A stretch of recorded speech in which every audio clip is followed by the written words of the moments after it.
नमस्कार साथियों, आपका स्वागत है फास्ट एकेडमी के ऑनलाइन प्लेटफॉर्म पर। तो आज से हम शुरुआत करने जा रहे हैं एक नई सीरीज की, जिसका नाम है डेली न्यूज एनालिसिस।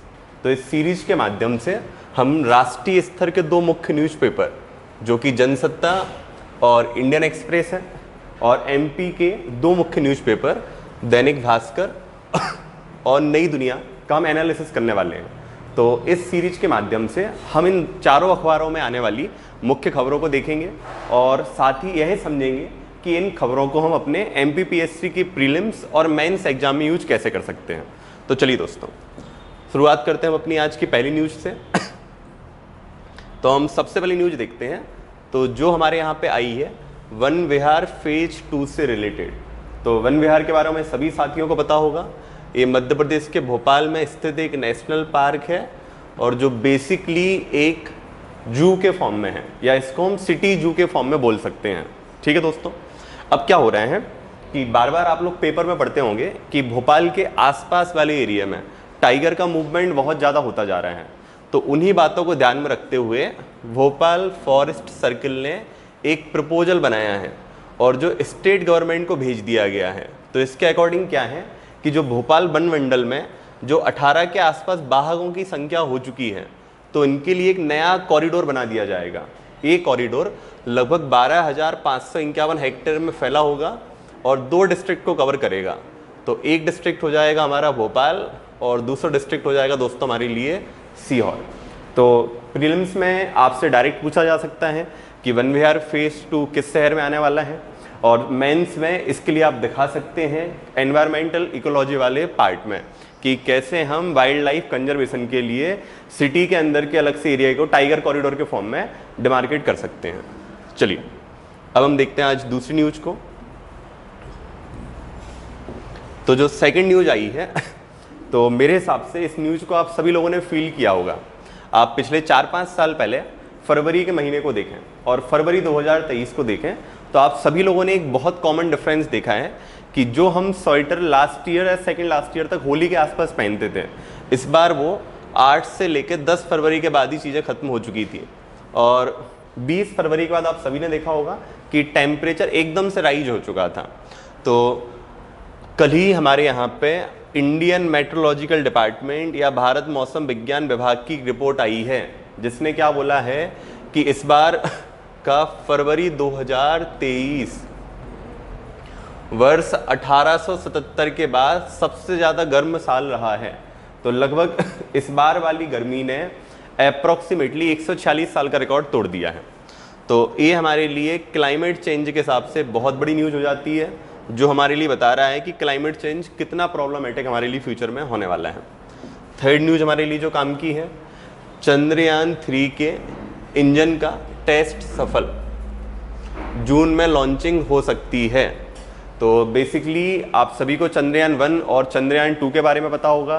चंद्रयान 1 जो हमारे यहाँ का मिशन था, ये 2008 में लॉन्च किया गया था, 22 अक्टूबर 2008 को। और जो चंद्रयान 2 मिशन था हमारे यहाँ पे, इसके बारे में भी आप सभी को पता होगा, 2019 में लॉन्च किया गया था। तो इसी का जो थर्ड सीरीज का हमारा चंद्रयान जाने वाला है। तो वो चंद्रयान 3 जून में लॉन्च होगा। और लॉन्च कहाँ से किया जाएगा? श्रीहरिकोटा के सतीश धवन अंतरिक्ष केंद्र से। तो प्रीलिम्स के हिसाब से काम का फैक्ट क्या हो जाता है? सतीश धवन अंतरिक्ष केंद्र, चंद्रयान 1, चंद्रयान 2, और मेंस के हिसाब से कि चंद्रयान मिशन की आवश्यकता क्या है या फाइंडिंग्स क्या रही हैं। तो सभी दोस्तों को याद होगा चंद्रयान 1 की जो सबसे बड़ी फाइंडिंग थी वो क्या थी कि हमने मून पे वाटर की प्रेजेंस को पता किया था, या हमने जल के बारे में पता किया था। चलिए अगली न्यूज़ को देखते हैं दोस्तों। तो झाबुआ और अलीराजपुर जिले में भगोरिया आज से आयोजित किया जा रहा है। तो सभी साथियों को पता होगा कि जो भी भील भिलाला संप्रदाय के लोग हैं, उनके द्वारा भगोरिया मेले का आयोजन किया जाता है। इसको फेस्टिवल ऑफ लव या प्यार का त्यौहार भी कहा जाता है। उसका रीज़न क्या होता है कि बेसिकली यहाँ पे एक कल्चर चलता है कि जो भी लोग मैरिज के लिए एलिजिबल होते हैं या जो शादी की उम्र के लोग होते हैं, तो भगोरिया मेले में आते हैं, अपने पसंद के साथी को देखते हैं और उसके चेहरे पे गुलाल लगाते हैं। यदि साथी ने भी पलट के गुलाल लगा दी है तो इसके बाद ये शादी यहाँ पे पक्की हो जाती है।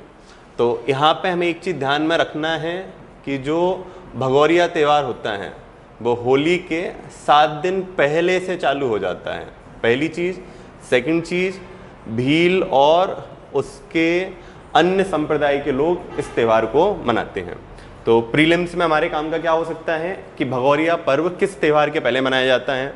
सेकंड चीज़, भगोरिया पर्व या भगोरिया में किस चीज़ को प्रमोट किया जाता है, तो मैरिज वाली चीज़ को प्रमोट किया जाता है। थर्ड चीज़, भगोरिया किसको सिंबलाइज करता है, तो ये लव को सिंबलाइज या प्यार को सिंबलाइज करता है। चलिए अब हम देखते हैं अगली न्यूज़ को। तो अगली न्यूज़ हमारे लिए है एमपी गवर्नमेंट की स्कीम्स से रिलेटेड। तो एमपी गवर्नमेंट मल्टीपल स्कीम्स चला रही है पिछड़ा वर्ग और अल्पसंख्यक लोगों के लिए। बेसिकली ओबीसी और माइनॉरिटी की स्कीम्स रिलेटेड वाला हमारा आर्टिकल यहाँ पर है। तो यदि हम ओबीसी की स्कीम की बात करें तो यहाँ पे सबसे अच्छी स्कीम जो भी चल रही है सरदार पटेल कोचिंग प्रशिक्षण योजना। तो जो सरदार पटेल कोचिंग प्रशिक्षण योजना है इसके अंतर्गत युवाओं के लिए कॉम्पिटिटिव एग्जाम की तैयारी कराने के लिए गवर्नमेंट सब्सिडी प्रोवाइड करती है, ठीक है। इसी प्रकार से आपने सुना होगा रिसेंटली सरकार अभी 200 युवाओं को जापान पहुंचाने वाली है। किस चीज़ के लिए, ताकि वो सेल्फ एम्प्लॉयमेंट वाले ट्रेनिंग लेके आएँ या जो एमएसएमई होती है उस टाइप की इंडस्ट्री के यहाँ पे ट्रेनिंग लेके आए दोस्तों। चलिए अगली न्यूज़ को हम यहाँ पे देखते हैं। तो जो सभी लोगों ने सुना होगा जो 2020 में हमारी नई शिक्षा नीति आई थी या न्यू एजुकेशन पॉलिसी आई थी, तो उसका एक प्रोविज़न था कि इंडिया में जो फॉरेन यूनिवर्सिटी हैं वो अपने कैंपस एस्टेब्लिश कर सकती हैं। तो इसी क्रम की शुरुआत में जो इंडिया में सबसे पहला विश्वविद्यालय आने वाला है वो कौन सा आने वाला है, ऑस्ट्रेलिया का डीकिन विश्वविद्यालय। तो ध्यान रखना है दोस्तों, पेपर 2 में भी आप इसको बहुत आराम से मेंशन कर सकते हैं और प्री में क्वेश्चन आने की पॉसिबिलिटी हो सकती है कि पहला कौन सा अंतर्राष्ट्रीय विश्वविद्यालय भारत में आने वाला है, तो वो है ऑस्ट्रेलिया का डीकिन विश्वविद्यालय। ठीक है दोस्तों, ये स्टार्ट होने वाला है Gujarat international finance tech city या गिफ्ट सिटी। तो जो गुजरात की कैपिटल गांधीनगर है वहीं पे एक फाइनेंशियल हब बनाया हुआ है जिसका नाम है गिफ्ट। तो उसी में ये ऑस्ट्रेलिया की डीकिन यूनिवर्सिटी का कैंपस आएगा। चलिए आगे देखते हैं हम अगली न्यूज़ के लिए।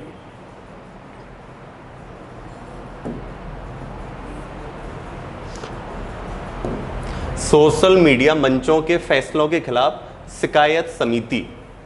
तो ये हमारे लिए भी काफ़ी ज़्यादा न्यूज़ जानने वाली है और जिसका काफ़ी ज़्यादा रिलेवेंस है। तो सभी साथियों को पता होगा कि जो आईटी एक्ट था और जिसका 2019 का रिवीजन हुआ था, फिर उसके बाद क्या हुआ था, सोशल मीडिया प्लेटफॉर्म्स के लिए गाइडलाइंस आई थी। सुना होगा आपने, ट्विटर वगैरह ने अपने एक ग्रीवेंस रिड्रेसल या शिकायत निवारण वाले प्राधिकारी को नियुक्त किया गया था।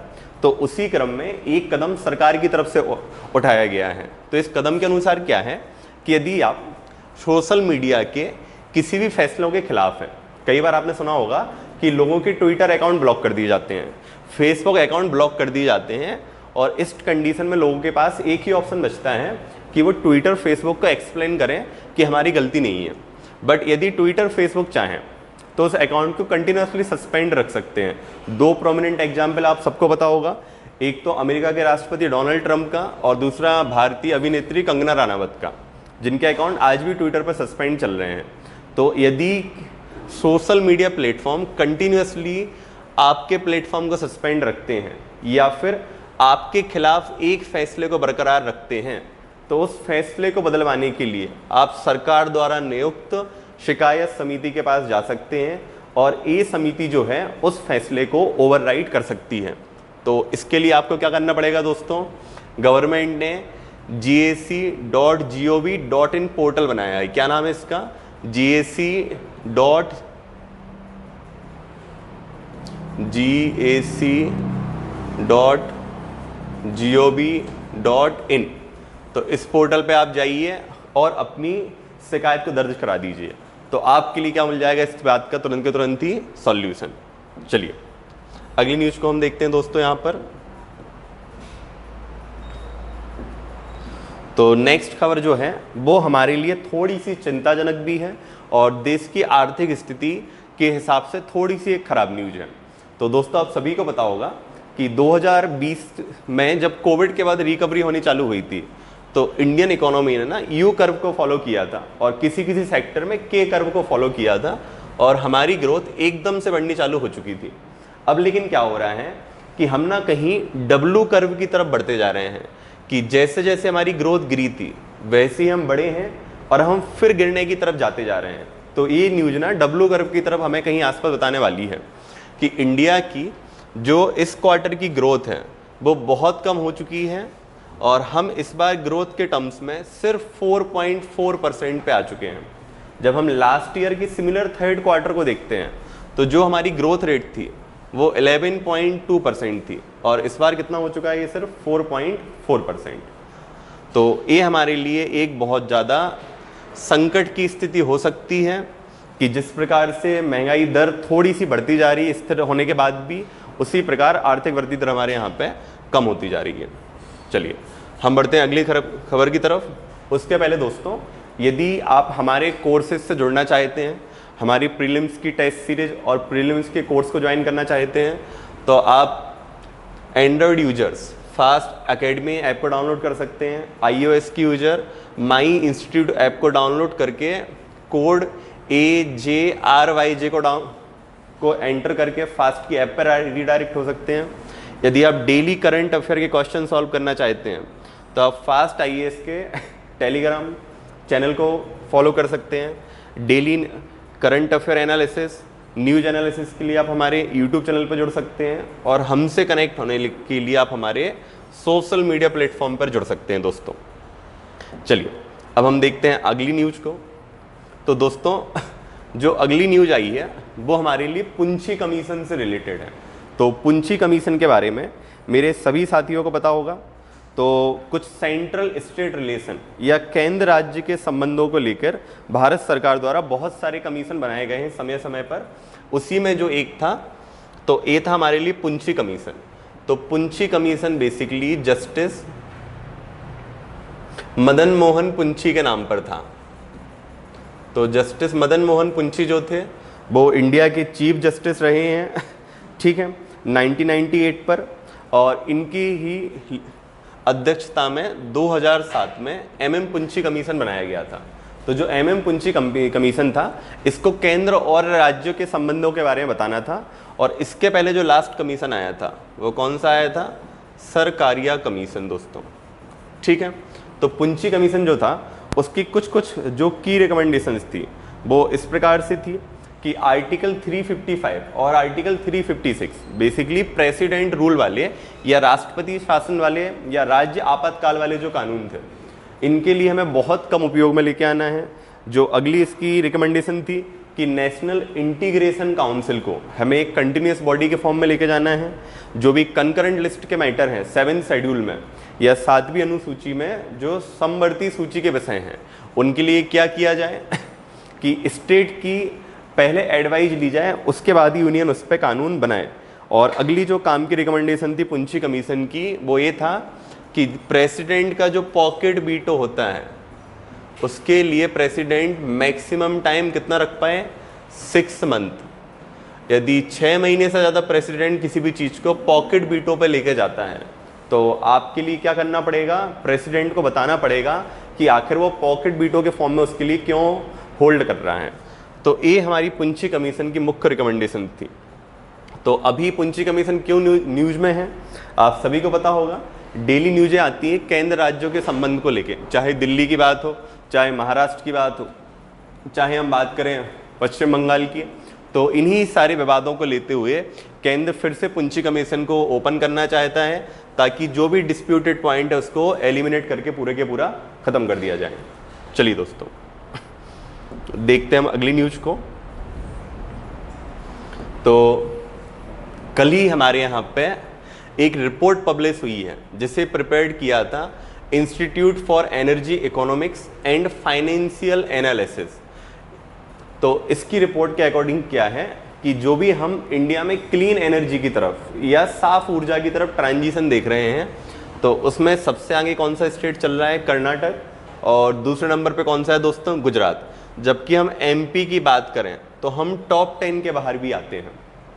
तो जो भी क्लीन एनर्जी ट्रांजिशन की बात हम कर रहे हैं, तो सबसे टॉप पे कौन चल रहा है? कर्नाटक, और उसके बाद गुजरात, और जो हमारा एमपी है वो लगभग 12वें स्थान पे इस ट्रांजिशन के फॉर्म में आ रहा है अभी। चलिए दोस्तों, अगली न्यूज को हम लोग देखते हैं। तो सभी को पता होगा आर्टिकल 20 के बारे में। तो जब भी हम आर्टिकल 20 की बात करते हैं तो वहाँ पर 3 क्लॉज आते हैं। तो उसमें से ही जो क्लॉज नंबर 20 क्लॉज 3 होता है, तो 20 क्लॉज 3 हम लोगों से क्या बोलता है? राइट अगेंस्ट सेल्फ इंक्रिमिनेशन, या कोई व्यक्ति को आप अपने खिलाफ सबूत या गवाही देने पर मजबूर नहीं कर सकते हैं। तो अभी तक हम यही पढ़ के आए हैं कि किसी व्यक्ति को अपने खिलाफ गवाही देने के लिए मजबूर नहीं किया जा सकता है, लेकिन हमारे लिए सुप्रीम कोर्ट के कुछ जजमेंट समझने हैं, जिसमें सबसे पहला जजमेंट आता है the state of Bombay versus काठी उदयन केस। यहाँ पे सुप्रीम कोर्ट की एक 11 जज की बेंच बनी हुई थी, और इस केस में सुप्रीम कोर्ट ने बोला है कि राइट अगेंस्ट सेल्फ इंक्रिमिनेशन उस कंडीशन में लागू नहीं होगा यदि आपसे आपके वॉइस सैंपल देने के लिए बोला जाए, यदि आपसे आपके हैंड राइटिंग सैंपल देने के लिए बोला जाए, तो इस कंडीशन में केस लागू नहीं होने वाला है। सिमिलर बेसिस में सुप्रीम कोर्ट का एक 2019 का केस है Ritesh Sinha versus state of Uttar Pradesh. यहाँ पे सुप्रीम कोर्ट ने क्या बोला है कि यदि कोई आपकी फ़ोन की रिकॉर्डिंग है, उसके लिए यदि हम एज एविडेंस के फॉर्म में प्रेजेंट कर रहे हैं, तो वो भी राइट अगेंस्ट सेल्फ इंक्रिमिनेशन के अगेंस्ट नहीं है। सिमिलर बेसिस पे एक केस और आता है यहाँ पे 2010 का Selvi versus state of Karnataka. इसमें सुप्रीम कोर्ट ने क्लियर बोला है कि किसी भी एक्यूज्ड का डीएनए सैंपल कलेक्ट किया जा सकता है, और यदि कोई एक्यूज्ड डीएनए सैंपल को नहीं दे रहा है तो उसके लिए इंडियन एविडेंस के सेक्शन 114 के अंतर्गत सजा का भी प्रावधान है। तो राइट अगेंस्ट सेल्फ इंक्रिमिनेशन हमसे क्या बोलता है कि आप पुलिस को सबूत नहीं देंगे, लेकिन कुछ कंडीशन मेंशन है जहां पे पुलिस आपसे सबूत मांग सकती है, जैसे कि आपका वॉइस सैंपल लिया जा सकता है, आपका डीएनए सैंपल लिया जा सकता है, आपका हैंड राइटिंग सैंपल लिया जा सकता है। चलिए समझते हैं हम अगली न्यूज को। तो दोस्तों, अगली न्यूज काफ़ी हमारे लिए पॉजिटिव नोट वाली न्यूज है, और इसके लिए आप पेपर 4 इथिक्स में बहुत अच्छे से यूज कर सकते हैं।